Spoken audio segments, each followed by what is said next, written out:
अस्सलाम वालेकुम। आज का जो हमारा टॉपिक अंडर डिस्कशन है वो है ऑपरेटिंग सिस्टम स्ट्रक्चर।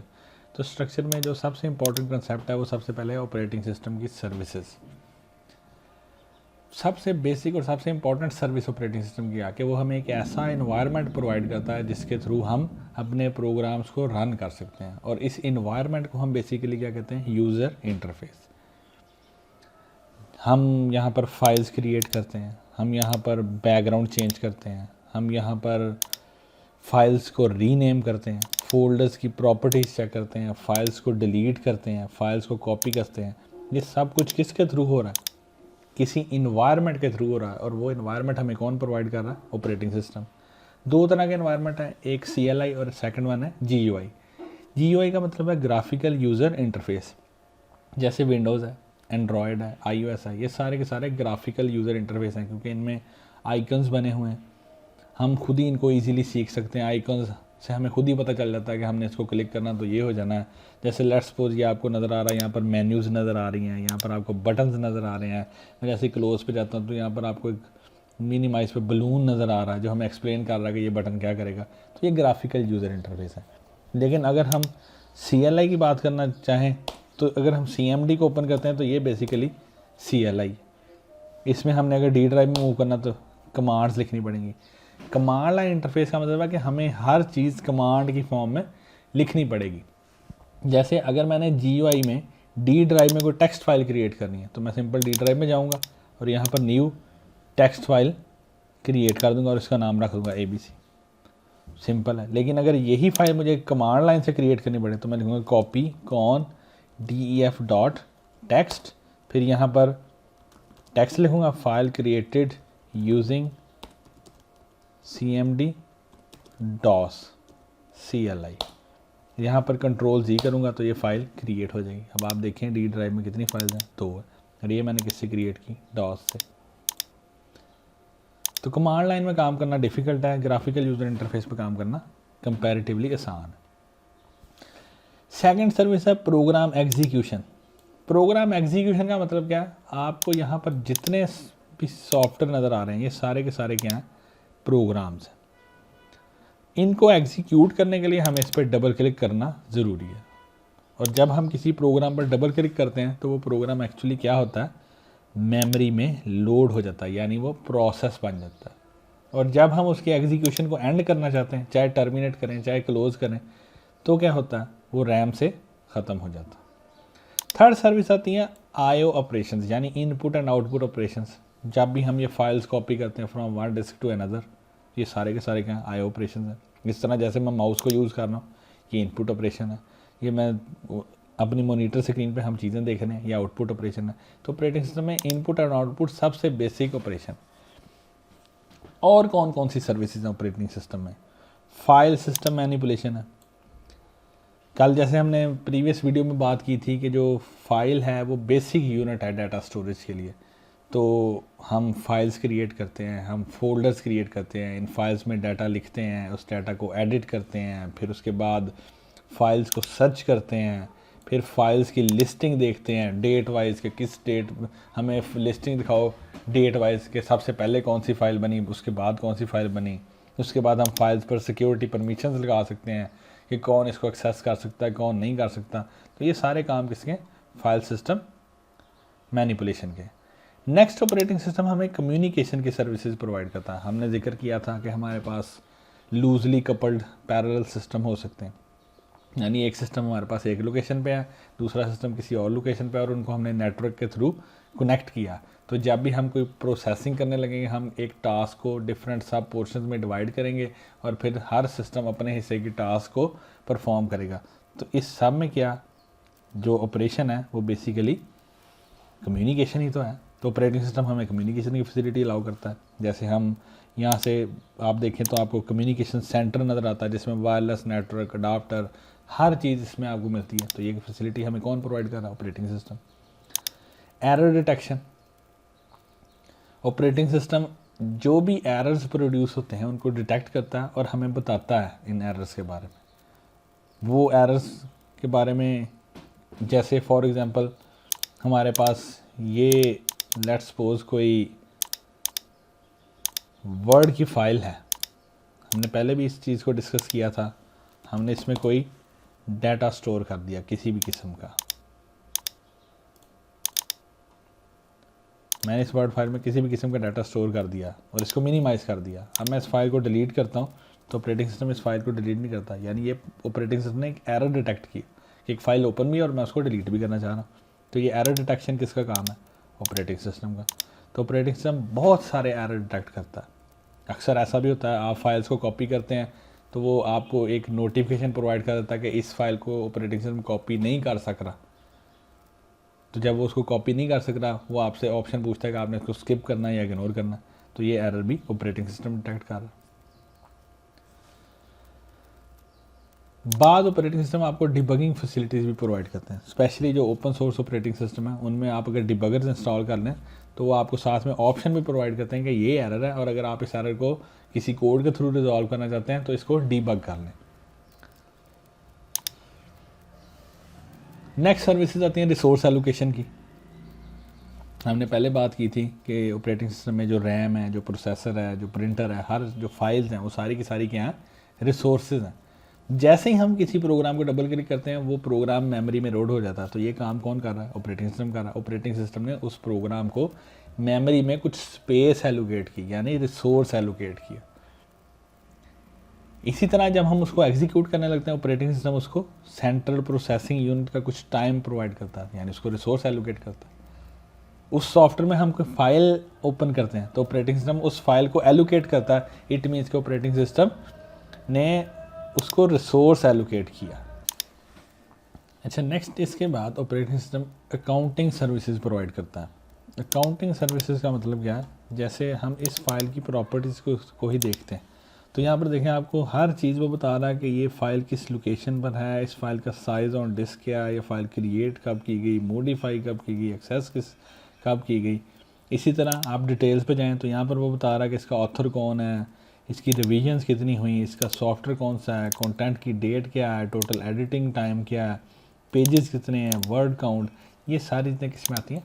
अकाउंटिंग में। इसी तरह सेकेंडली अगर हम टास्क मैनेजर पे जाएं तो ये प्रोसेस देखें वो एक यूज़र के नेम से शो कर रहा है, लेकिन ऐसा पॉसिबल है कि हमारे सिस्टम में कई यूज़र्स हों।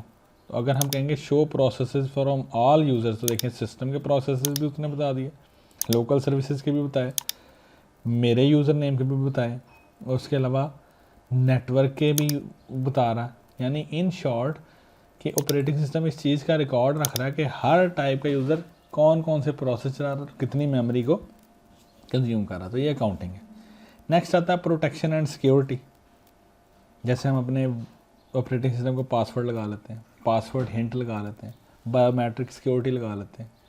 इसी तरह हम लोग अपने सिस्टम में जो फाइल्स हैं उनको पासवर्ड लगा लेते हैं, फिर फाइल्स पे हम सिक्योरिटी मैकेनिज़्म लगा लेते हैं। जिस तरह हम यहाँ पर इन फाइल्स की प्रॉपर्टीज़ पे जाएं और यहाँ सिक्योरिटी टैब में जाएं तो आपको यहाँ पर ये राइट्स नज़र आ रहे हैं। फॉर एग्जांपल ये एक यूज़र है, ये सेकंड यूज़र है, मैं इसको एडिट करता हूँ और यहाँ से मैं डिनाई कर देता हूँ। अब क्या होगा कि जो हमारे पास सेकंड यूज़र होगा डी वेब के नाम से, उसको किसी की भी किस्म का कंट्रोल नहीं मिलेगा। तो ये क्या कौन मैनेज कर रहा है? ऑपरेटिंग सिस्टम मैनेज कर रहा है।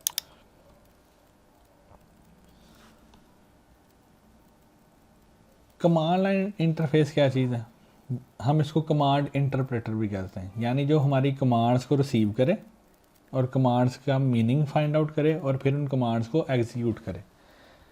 जैसे हमने यहाँ पर एक प्रोग्राम को डबल क्लिक किया तो इसने कमांड रिसीव की, उसको रिकग्नाइज किया और उसको रन कर दिया। हमने यहाँ से ड्राइव पे डबल क्लिक किया, उसने कमांड रिसीव की और कमांड को रिकग्नाइज किया और ड्राइव पे चला गया। इसी तरह अगर हम डॉस को ओपन करते हैं, हम यहाँ पर लिखते हैं D तो उसने कमांड रिसीव कर ली। हम कहते हैं E ऐसे, वो रिकग्नाइज नहीं करता, यानी उस कमांड को इंटरप्रेट करना तो दूर, वो उसको अंडरस्टैंड नहीं कर रहा। हम एग्जिट लिखते हैं तो ये क्लोज हो जाता है। तो कमांड इंटरप्रेटर का बेसिकली काम क्या है कि वो यूज़र से कमांड्स गेट करे, उन कमांड्स को इम्प्लीमेंट करे। तो मोस्टली जो कमांड इंटरप्रेटर्स हैं वो कर्नल में यूज़ होते हैं। मोस्टली जो कर्नल है वो कमांड्स को रिसीव भी करता है और इंटरप्रेट भी करता है।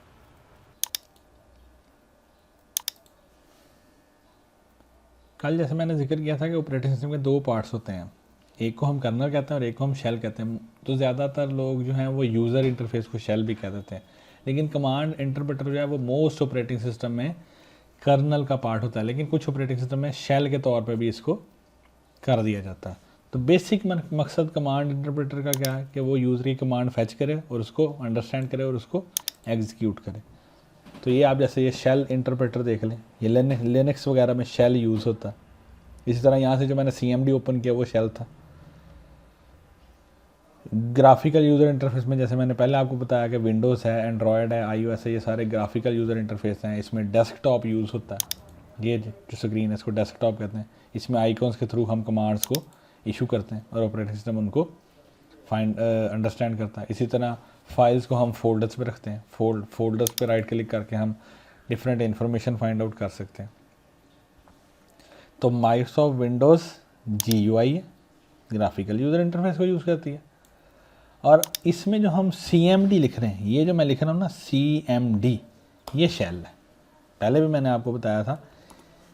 इसी तरह लिनक्स की टर्मिनोलॉजी में आपके पास लिनक्स कोई भी जो है, चाहे यूबंटू है, उसका डेस्कटॉप भी है आपके सामने, लेकिन उसमें अगर आप टर्मिनल ओपन करते हैं तो टर्मिनल क्या होगा, उसका शेल होगा।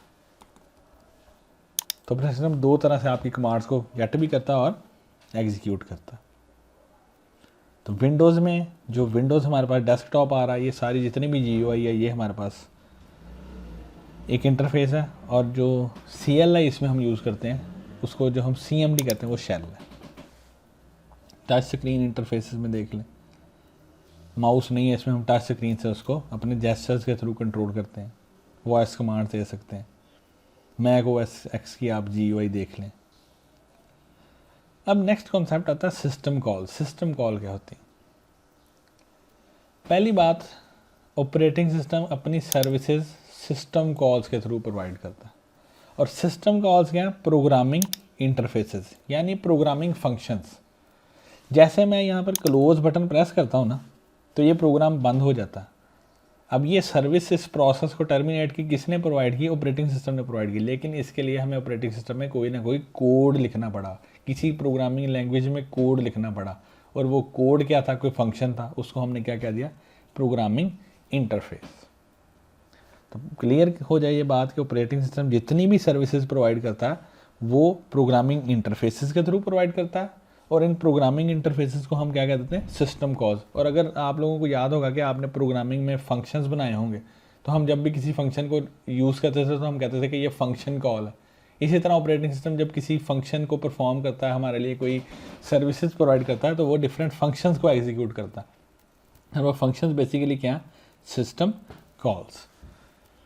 तो जो operating system C and C++ language में बने हैं उनके लिए कोड C एंड C++ में होगा। जो सिस्टम जावा में बने हैं उनके लिए सिस्टम कॉल्स जावा लैंग्वेज में होगी।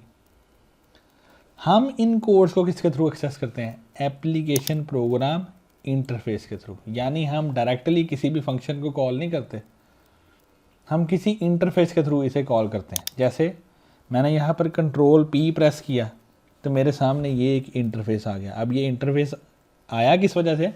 किसी ना किसी कोड की वजह से आया, लेकिन मुझे नहीं पता कि वो कोड कौन सा, वो फंक्शन कौन सा, उस फंक्शन का नाम क्या। मैंने नहीं बताया कि इस फंक्शन को चलाओ, मैंने जस्ट उसको एक कमांड के थ्रू कॉल किया, यानी एक इंटरफेस के थ्रू कॉल किया। यानी मुझे ऑपरेटिंग सिस्टम ने एक बटन प्रोवाइड कर दिया, मैंने उस बटन को यूज़ किया तो वो फंक्शन चल पड़ा। जैसे ये देख लें, यहाँ पर इस टेक्स्ट को मैंने सेलेक्ट किया, अब मैंने इसे बोल्ड करना। बोल्ड करने के लिए लाजमी सी बात है कोई ना कोई कोड होगा जो इसको बोल्ड करेगा, कोई फंक्शन होगा जो इसको बोल्ड करेगा। तो जब मुझे पावर पॉइंट ने बोल्ड का बटन प्रोवाइड कर दिया, इसको कहते हैं एप्लीकेशन प्रोग्राम इंटरफेस। यानी मैंने इस बटन को प्रेस किया, अब चाहे फंक्शन का नाम बोल्ड है, चाहे मेक टेक्स्ट बोल्ड है, चाहे फंक्शन का नाम बी है, वो सारा कंसर्न किसी एप्लीकेशन सॉफ्टवेयर का, वो सारा कंसर्न किसी ऑपरेटिंग सिस्टम का। मैंने जस्ट उस बटन को प्रेस किया इंटरफेस के थ्रू, और इन टर्न उसकी सिस्टम कॉल अकर की है, जिसकी वजह से ये टेक्स्ट जो है ये बोल्ड हो गया। ठीक है जी, तो ये सिस्टम कॉल्स का कंसेप्ट है। सिस्टम कॉल्स इम्प्लीमेंट किस तरह से होती हैं। जैसे हमने इंटरप्ट आर्किटेक्चर में पढ़ा था कि इंटरप्ट सर्विस रूटीन्स है, उन इंटरप्ट सर्विस रूटीन का हमने डाटा इंटरप्ट वेक्टर में रखा है। जब भी हम कोई इंटरप्ट जनरेट करते हैं, सबसे पहले ऑपरेटिंग सिस्टम उसकी टाइप फाइंड आउट करता है, उसकी टाइप को फाइंड आउट करने के बाद ऑपरेटिंग सिस्टम इंटरप्ट वेक्टर के पास जाता है, फिर एड्रेस फाइंड आउट करता है कि किसके थ्रू इसको एग्जीक्यूट किया जा सकता है, तो फिर operating system interrupt service routine को एग्जीक्यूट करता है। इसी तरह जितनी भी सिस्टम कॉल्स हैं, जितने भी फंक्शन हैं, हर फंक्शन का कोई ना कोई नंबर है, उसको हमने इंडेक्स करके किसी जगह पर रखा है। जब भी हम कोई बटन प्रेस करते हैं, ऑपरेटिंग सिस्टम सबसे पहले ये फाइंड आउट करता है कि ये किस टाइप की सिस्टम कॉल है, उसके बाद उसके फंक्शंस को फाइंड आउट करता है और उन फंक्शंस को एलोकेट करता है। और जो ऑपरेटिंग सिस्टम की most of the function calls हैं वो कर्नल में एग्जिस्ट करती हैं।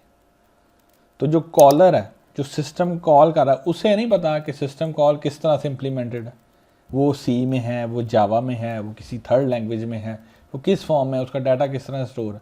कॉलर को इस चीज़ से कोई कंसर्न नहीं, उसको जस्ट ये पता है कि मैंने सिस्टम कॉल करनी है, सिस्टम ने मेरे लिए ये फंक्शन परफॉर्म कर देना।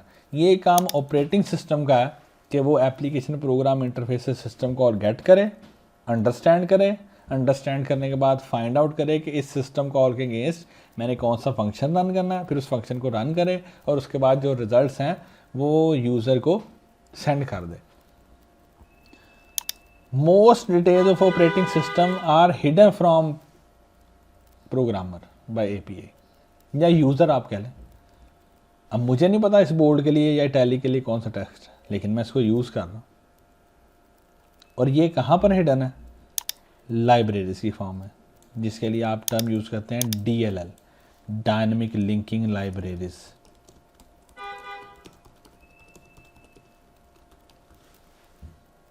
तो इन डायनेमिक लिंक लाइब्रेरीज में different sort of system calls ही जो हम यूज़ करते हैं, लेकिन हमें नहीं पता कि इसका कोड क्या है, हम इनको यूज़ करते हैं।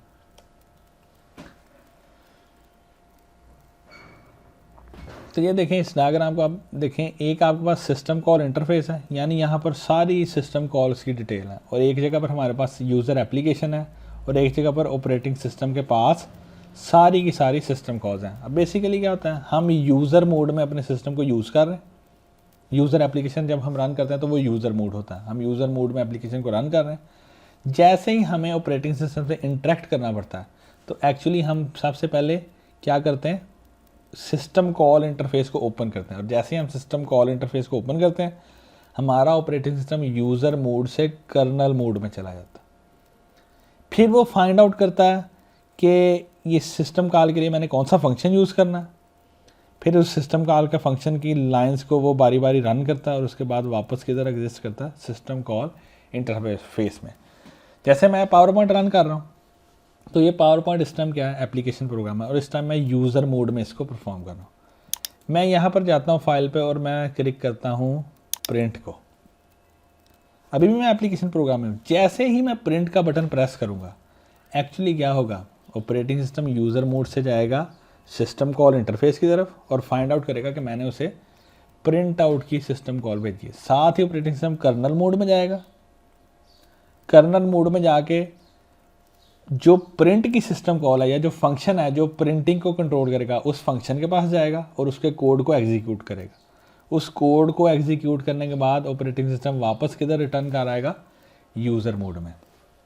इसको हम दोबारा से प्रैक्टिस आउट करके देखते हैं। ये यूज़र मोड है, यहाँ से मैंने प्रिंट पे गया, अभी भी यूज़र मोड है। जैसे ही मैंने यहाँ पर PDF सेलेक्ट किया, ये भी यूज़र मोड है। जैसे ही मैंने प्रिंट का बटन प्रेस किया, तो अब आप देखें कुछ अभी भी एप्लीकेशन प्रोग्राम है। जैसे ही मैं सेव करता हूँ, अब यहाँ पर आपको ये पेजेस प्रिंट होते नज़र आ रहे हैं। तो आप कह सकते हैं कि इस टाइम में ऑपरेटिंग सिस्टम ने क्या किया, मेरी कॉल को रिसीव किया, कर्नल मोड में गया, कर्नल मोड में जाके प्रिंटिंग का फंक्शन चलाया, और प्रिंटिंग का फंक्शन चलाने के बाद उसने ये PDF फाइल मेरे सामने जनरेट कर दी, और PDF फाइल जनरेट करने के बाद वो वापस कहाँ पर आ गया, यूज़र मोड में, यानी यूज़र एप्लीकेशन मोड में। तो यही हमने डिस्कस किया था कि operating system dual mode provide करता है, एक यूज़र मोड और एक कर्नल मोड। जो प्रोग्राम्स हम एज ए यूज़र यूज़ कर रहे हैं वो यूज़र मोड में होते हैं, और जो प्रोग्राम्स ऑपरेटिंग सिस्टम के जो सिस्टम प्रोग्राम है वो कर्नल मोड में अकर करते हैं। सिस्टम कॉल्स की टाइप्स कौन सी हैं? प्रोसेस के लिए सिस्टम कॉल्स हैं, प्रोसेस क्रिएट करना, प्रोसेस टर्मिनेट करना, लोड करना, एग्जीक्यूट करना, वेटिंग करना, मेमोरी एलोकेट करना, मेमोरी डी एलोकेट करना। फाइल मैनेजमेंट के लिए सिस्टम कॉल्स हैं, फाइल्स को क्रिएट करो, डिलीट करो, ओपन करना, फाइल को राइट करना, रीड करना, एट्रीब्यूट सेट करना, एट्रीब्यूट गेट करना। डिवाइसेस के लिए सिस्टम कॉल्स हैं कि किसी भी डिवाइस की रिक्वेस्ट करो, जैसे मैंने प्रिंटिंग की कमांड दी तो सबसे पहले ऑपरेटिंग सिस्टम रिक्वेस्ट करेगा डिवाइस एलोकेट करने के लिए। अगर डिवाइस रेडी होगी तो एलोकेट कर देगा, और जब वो फंक्शन परफॉर्म कर लेगा उसके बाद डिवाइस को रिलीज़ कर देगा। डिवाइस को रीड करना, जैसे हमने अगर फिंगर प्रिंट स्कैनर अपना ऑन किया होता है मोबाइल फ़ोन्स में, तो जैसे ही हम उस पर फिंगर प्लेस करते हैं सबसे पहले एंड्रॉयड जो है डिवाइस को मैनेज करता है, यानी हमारे फिंगरप्रिंट सेंसर को रीड करता है। इसी तरह जब हम अपनी फिंगर रिकग्नाइज करवा रहे थे, इनिशियली लॉक अप्लाई कर रहे थे, तो हम अपना फिंगरप्रिंट का रिकॉर्ड राइट कर रहे होते हैं। इस तरह हमने बात की थी डिवाइस स्टेटस टेबल की, कि ऑपरेटिंग सिस्टम को कैसे पता चलता है कि ये डिवाइस अवेलेबल है या बिजी है। तो ऑपरेटिंग सिस्टम उस डिवाइस के एट्रीब्यूट्स को सेट भी करता है और उसके एट्रीब्यूट्स को गेट भी करता है। तो अगर प्रिंटर बिजी है, आपने दूसरी कमांड प्रोवाइड की, ऑपरेटिंग सिस्टम सबसे पहले ये चेक करेगा कि ये डिवाइस बिजी है या फ्री है। तो उसके लिए वो कौन सी सिस्टम कॉल यूज़ करेगा, गेट डिवाइस एट्रीब्यूट, कि मुझे बताओ कि डिवाइस का स्टेटस क्या। और जैसे ही वो डिवाइस प्रिंटिंग कंप्लीट कर लेगा, उसके बाद ऑपरेटिंग सिस्टम को सिग्नल भेज देगा कि मैं फ्री हूँ। तो ऑपरेटिंग सिस्टम क्या करेगा, डिवाइस स्टेटस टेबल में उसका एट्रीब्यूट अवेलेबल सेट कर देगा, यानी उसके अवेलेबिलिटी को सेट कर देगा कि अब ये डिवाइस जो है वो अवेलेबल होगी। इसी तरह इंफॉर्मेशन के लिए सिस्टम कॉल्स हैं, get time, get date, set date. Communications के लिए हैं कि कनेक्शन क्रिएट करना, कनेक्शन एस्टेब्लिश करना, कनेक्शन को डिस्कनेक्ट करना। उसके बाद ये मैसेज पासिंग का मॉडल डिस्कस हो रहा है, ये नेक्स्ट 3rd या 4th चैप्टर में जाके जो स्केजुलिंग का चैप्टर है उसमें हम देखेंगे कि मैसेज पासिंग मॉडल क्या होता है। उसके बाद डाटा ट्रांसफ़र, अगर आप इंटरनेट कनेक्ट करते हैं तो आपको हर चीज़ का पता चलता है कितनी बाइट्स ट्रांसफ़र इन हो रही हैं और कितनी बाइट्स ट्रांसफ़र आउट हो रही। इस तरह attach and detach remote devices, Bluetooth को जब आप कनेक्ट करते हैं उसको डिटेक्ट करना, जब वो डिस्कनेक्ट हो जाता है उसको डिटेक्ट करना, वायरलेस माउस को डिटेक्ट करना, ये सारा काम भी किसका, कम्युनिकेशंस के रिलेटेड है। प्रोटेक्शन के लिए गेट एंड सेट परमिशंस, जो मैंने पहले आपको बताया कि हम फाइल्स की प्रॉपर्टीज़ पे जाते हैं, यहाँ पर सिक्योरिटी में जाते हैं, तो ये आपको वर्ड नज़र आ रहा है गेट एंड सेट परमिशंस। यहाँ से हम परमिशंस को एडिट कर सकते हैं। तो ये गेट एंड सेट परमिशंस के लिए सिस्टम कॉल्स हैं। अलाउ एंड डिनाई यूज़र, हम एडमिनिस्ट्रेटर यूज़र क्रिएट कर लें तो उसको अलाउ है कि वो सॉफ्टवेयर जहाँ से मर्जी इंस्टॉल करें, लेकिन अगर हम गेस्ट यूज़र या लिमिटेड यूज़र करते हैं तो ऑपरेटिंग सिस्टम उसको सॉफ्टवेयर इंस्टॉल नहीं करने देता, क्योंकि उसको डिनाई करता है। किसके थ्रू, सिस्टम कॉल्स के थ्रू।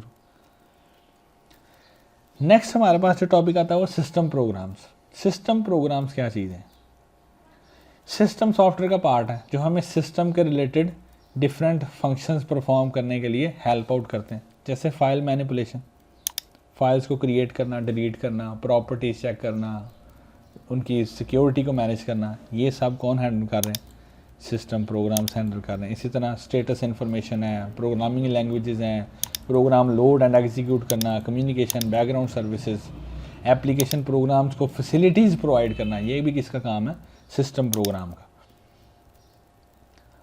तो system program basically system related task perform करते हैं, और हम उन सिस्टम प्रोग्राम को यूज़ कैसे करते हैं, अगेन सिस्टम कॉल्स के थ्रू।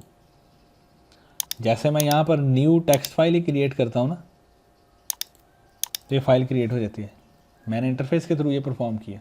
ये इंटरफेस किसने मुझे प्रोवाइड किया, ऑपरेटिंग सिस्टम ने, लेकिन जब फाइल क्रिएट क्यों हुई, किसी सिस्टम कॉल की वजह से। इसी तरह मैं इस फाइल को रीनेम कर दूँ, डिलीट कर दूँ, मैं इसकी प्रॉपर्टीज चेक कर लूँ, ये सब काम किसके थ्रू हो रहा है, सिस्टम कॉल्स के थ्रू। और ये हमें कौन प्रोवाइड कर रहा है, ऐसे सिस्टम प्रोग्राम जो फाइल मैनेजमेंट को कंट्रोल करते हैं।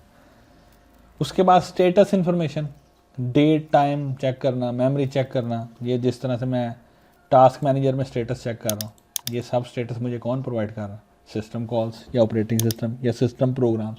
तो टास्क मैनेजर भी क्या है, सिस्टम प्रोग्राम। यहाँ पर एक टर्म यूज़ हो रही है रजिस्ट्री। अगर आप विंडो आर करें और यहाँ पर रेग एडिट ओपन करें, इसको आप कहते हैं सिस्टम रजिस्ट्री। जितने भी सॉफ्टवेयर आप लोग इंस्टॉल करते हैं वो बेसिकली इस रजिस्ट्री में अपनी कोई ना कोई एंट्री प्लेस करते हैं, कोई ना कोई कन्फिग्रेशन करते हैं। आप उनकी कन्फिग्रेशन को यहाँ से चेंज भी कर सकते हैं, आप उसको मैनिपुलेट भी कर सकते हैं। देखें जितने भी सॉफ्टवेयर हैं मेरे पास, हर एक ने कोई ना कोई यहाँ पर कन्फिग्रेशन सेट की हुई। बाज़ जगह पर आपको एक कन्फिग्रेशन मिलेगी, बाज़ जगह पर आपको ये ज़्यादा कन्फिग्रेशन मिलेंगी। ठीक है जी, तो ये रजिस्ट्री एडिटर है, ये भी एक सिस्टम प्रोग्राम। इवन के जो क्रैक टूल भी है ना, जिनके साथ आपको एक फ़ाइल मिलती है, आप उसको डबल क्लिक करते हैं तो वो कहता है इट इज़ सक्सेसफुली रजिस्टर्ड, वो बेसिकली रजिस्ट्री को ही चेंज करते हैं। फाइल मॉडिफिकेशंस, टेक्स्ट एडिटर्स, ये मैं फ़ाइल को ओपन करूँ, ये टेक्स्ट एडिटर है, मैं यहाँ पर लिख दूँ आई हैव मॉडिफाइड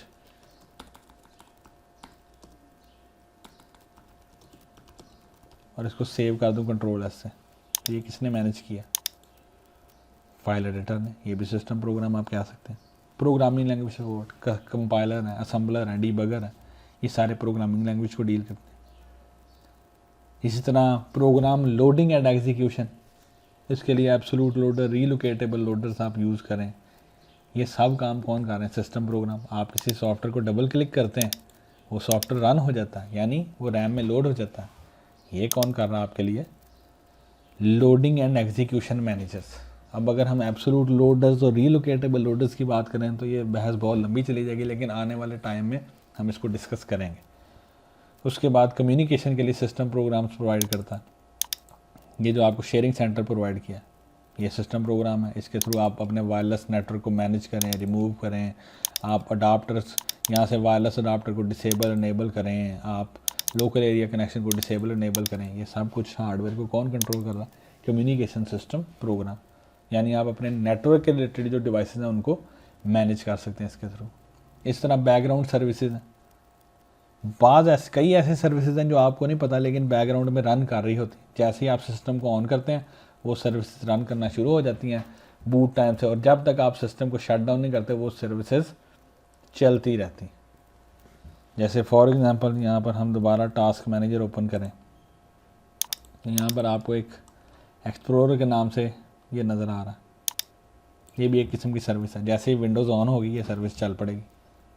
अगर आप नहीं भी ये देखना चाहते तो आप services.msc लिखें, ये सर्विस है, ये आपके ऑपरेटिंग सिस्टम की सारी सर्विसेज हैं। बाज़ सर्विसेज इनमें से ऑटोमेटिकली स्टार्ट हो जाती हैं जैसे सिस्टम ऑन होता है, बाज़ को आपको मैनुअली स्टार्ट करना पड़ता है। तो ये डिपेंड करता है आपकी अपनी कन्वीनियंस पे। जैसे हमारे पास ये डिस्क है ना, इस पे स्पेस कुछ अवेलेबल है, कुछ फ्री है। मैं यहाँ पर कोई फाइल कॉपी करता हूँ, साथ ही इसकी फ्री स्पेस कम हो जाएगी, यूज स्पेस बढ़ जाएगी। ये चीज़ कौन मैनेज कर रहा है? ये सर्विस मैनेज कर रही है, बैकग्राउंड सर्विस हमारे लिए मैनेज कर रही है। अगर बैकग्राउंड सर्विस मैनेज ना करे तो फिर क्या हो? हमें रन टाइम पे कभी भी पता न चले कि हमारे डिस्क की कितनी स्पेस फिल होगी और कितनी बाकी रहती है। तो ये रन टाइम सर्विसेज हमारे लिए इस चीज़ को मैनेज कर रही हैं। प्रोसेस को स्केड्यूल भी सर्विसेज कर रही हैं। इसके बाद एप्लीकेशन प्रोग्राम्स हैं जो हम यूज़र्स रन करते हैं।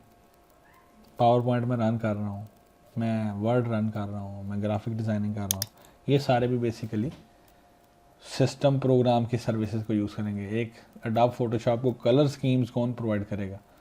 ऑपरेटिंग सिस्टम ही प्रोवाइड करेगा। अगर मेरे ग्राफिक कार्ड में इतने कलर्स ही की कैपेबिलिटी नहीं है तो उतने कलर्स उसको डिस्प्ले भी नहीं करवाएगा। नेक्स्ट आता है operating system design and implementation. इसमें वो डिस्कस करता है कि हर ऑपरेटिंग सिस्टम का स्ट्रक्चर सेम नहीं है। विंडोज़ का स्ट्रक्चर और है, एंड्रॉयड का स्ट्रक्चर और है, आपके पास जो यूनिक्स लिनक्स हैं उनका स्ट्रक्चर और है। तो इसमें दो चीज़ें सबसे इम्पॉर्टेंट हैं डिज़ाइन और इम्प्लीमेंटेशन के हवाले से, एक यूज़र गोल्स और एक सिस्टम गोल्स। यूज़र गोल्स का मतलब है कि ऑपरेटिंग सिस्टम यूज़र के लिए चलाना आसान हो। जैसे सबसे पहले विंडोज़ नहीं बनी थी, पहले डॉस बना था, यूज़र ने उसको चलाया, उसको मुश्किल लगा, उसको आसान करने के लिए हमने विंडोज़ बना दी। फिर विंडोज़ में सिक्योरिटी के कुछ प्रॉब्लम्स आए, इसको मज़ीद हमने एडवांस करने के लिए लिनक्स इंट्रोड्यूस करवा दिया कि मज़ीद सिक्योर है, उसमें वायरस अटैक नहीं इतनी जल्दी कर सकता। मेमोरी एफिशिएंट करने के लिए एंड्रॉयड हमने इंट्रोड्यूस करवाया कि वो साथ साथ खुद ब खुद अपनी मेमोरी को क्लियर करता रहता। तो यूज़र के लिए जो सिस्टम है वो इजी टू यूज़ होना चाहिए, इजी टू लर्न होना चाहिए, रिलायबल हो और सिक्योर हो और फास्ट भी हो, यानी वेल परफॉर्म करे, स्लो डाउन ना हो। सिस्टम के गोल्स क्या हैं कि हमें ऑपरेटिंग सिस्टम को बनाना आसान हो, इसकी सिस्टम कॉल्स डिज़ाइन करनी आसान हो, इसको बाद में चेंजेस करने आसान हो, जितना पॉसिबल हो सके ये एरर फ्री हो, जितना पॉसिबल हो सके ये एफिशिएंट हो। देखें, अगर हम as a operating system designer इसकी एफिशिएंसी पे तवज्जो ही नहीं देंगे तो ये ऑपरेटिंग सिस्टम फास्ट भी नहीं होगा। अगर हम as a operating system designer इसके एरर फ्री होने पे कंसंट्रेट नहीं करेंगे तो ये यूज़र के लिए रिलायबल भी नहीं होगा, ये एरर्स प्रोड्यूस करेगा। अगर हम ऑपरेटिंग सिस्टम को फ्लेक्सिबल नहीं करेंगे तो हो सकता है यूज़र के लिए जो टास्क परफॉर्म करना है वो ईजी टू लर्न ना हो। जैसे फॉर एग्जांपल हम आई कंप्यूटर ऑन करते हैं, हमें यहाँ पर भी ड्राइव नज़र आ रही हैं, यहाँ पर भी ड्राइव्स नज़र आ रही हैं। ये बेसिकली फ्लेक्सिबिलिटी है, ये यूज़र के लिए अंडरस्टैंडेबिलिटी है कि यूज़र को अंडरस्टैंड करना आसान है। अगर ये हम डिज़ाइन टाइम पे करते हैं ना तो यूज़र को या तो ये साइड बार में नज़र आती हैं या इस तरह से नज़र आती हैं। तो यूज़र शायद कुछ यूज़र इसको अच्छा समझते, कुछ ना भी अच्छा समझते। तो क्योंकि ऑपरेटिंग सिस्टम जनरल पर्पस है तो हमें एक लार्ज नंबर ऑफ़ यूज़र्स को जहन में रखना पड़ता है कि उन सब के लिए इसको यूज़ करना आसान हो। हमारे ऑपरेटिंग सिस्टम में फ़ॉन्ट की कैपेबिलिटीज़ हैं, फ़ॉन्ट साइज़ की कैपेबिलिटीज़ हैं, मोबाइल फ़ोन्स में भी आ रही हैं।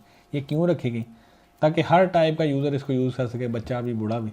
अगर ये ऑप्शंस हमने ना रखी होती डिज़ाइन टाइम पे तो हम इनको यूज़ भी ना कर सकते। तो यूज़र गोल्स सिस्टम गोल्स पे भी डिपेंड करते हैं। तो ऑपरेटिंग सिस्टम की डिज़ाइन प्रिंसिपल में दो और चीज़ें हम डिस्कस करते हैं कि एक होती है पॉलिसी और एक होता है मैकेनिज़्म। पॉलिसी में हम ये डिस्कस करते हैं कि हम क्या क्या फंक्शनैलिटी यूज़र को प्रोवाइड करेंगे, और मैकेनिज़्म में कि ये फंक्शनैलिटी किस किस वे में यूज़र एग्जीक्यूट करेगा। तो इसके लिए सॉफ्टवेयर इंजीनियरिंग के कंसेप्ट यूज़ होते हैं, रिक्वायरमेंट्स यूज़ होती हैं, उन रिक्वायरमेंट्स के फिर प्रोटोटाइप्स बनते हैं, उन प्रोटोटाइप्स को टेस्ट किया जाता है, फिर उसके बाद कहीं जाके ऑपरेटिंग सिस्टम का डिज़ाइन बनता है। तो ऑपरेटिंग सिस्टम की पॉलिसी डिज़ाइनिंग की ये होनी चाहिए कि जितना फ्लेक्सिबल हो सके उतना बेटर है, ताकि आप एज ए डिज़ाइनर उसको अपडेट भी कर सको और यूज़र बीइंग ए कंज्यूमर उसको इजीली यूज़ कर सके। लास्ट में हमारे पास बूटिंग आता है, ये हमने पहले डिस्कस कर दिया था कि बूट जो है वो बूटस्ट्रैप के वर्ड से बना है। बूटस्ट्रैप एक प्रोग्राम है जो रोम और या EEPROM में स्टोर है। तो जब भी हम अपने सिस्टम को ऑन करते हैं सबसे पहले बेसिकली बूटस्ट्रैप प्रोग्राम चलता है। ये बूटस्ट्रैप प्रोग्राम क्या करता है, हमारे हार्ड डिस्क पे ऑपरेटिंग सिस्टम की लोकेशन को फाइंड आउट करता है और फिर उसको मेमोरी में लोड कर देता है। यहाँ पर आप एक टर्म देखेंगे ग्रब लोडर।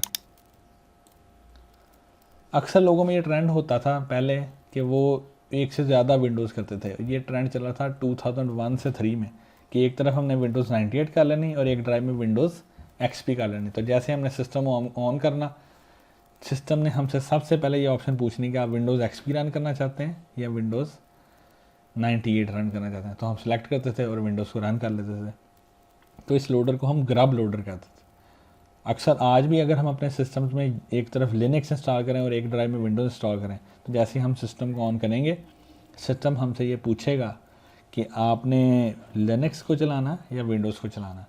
तो ग्रब लोडर बेसिकली क्या करता है, मल्टीपल कर्नल ऑप्शंस आपको प्रोवाइड करता है और ये कर्नल ऑप्शन डिफरेंट डिस्क पे या डिफरेंट पार्टीशंस पे हो सकती हैं, डिफरेंट वर्जन्स हो सकती हैं और आप इनमें से सिलेक्ट करते हो कि मुझे कौन सी कर्नल ओपन करके दो। यानी एक्चुअली क्या होता है, इस सिनारियो में bootstrap program directly operating system को लोड नहीं करता, सबसे पहले ग्रब लोडर को लोड करता है। ग्रब लोडर आपको ऑप्शंस प्रोवाइड करता है, आप उसमें से सिलेक्शन करते हो और जिस ऑप्शन को सिलेक्ट करते हो वो कर्नल रैम में लोड कर दी जाती है और वो ऑपरेटिंग सिस्टम आपके सामने डिस्प्ले हो जाता है। तो ये बेसिकली ग्रब लोडर का काम है कि आपको मल्टीपल ऑप्शंस प्रोवाइड करे और आप उसमें से सिलेक्ट करो कि मैंने कौन सा ऑपरेटिंग सिस्टम रन करना। ठीक है जी, बाकी इंशाल्लाह हम नेक्स्ट वीडियो में देखेंगे।